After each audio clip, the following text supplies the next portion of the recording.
Hi guys! In this video, I'm going to show you how to see devices connected to your Google account using your PC or laptop. Just keep on watching and let's get started.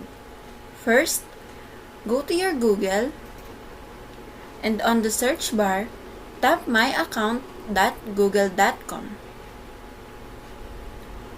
And right here, tap security and scroll down, and this is the device that connected to my account.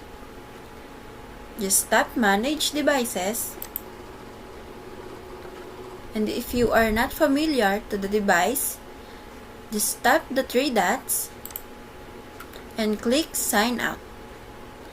And that's it. If this video helped you out, please consider leaving a like and let me know in the comments if you have any question. Have a good day!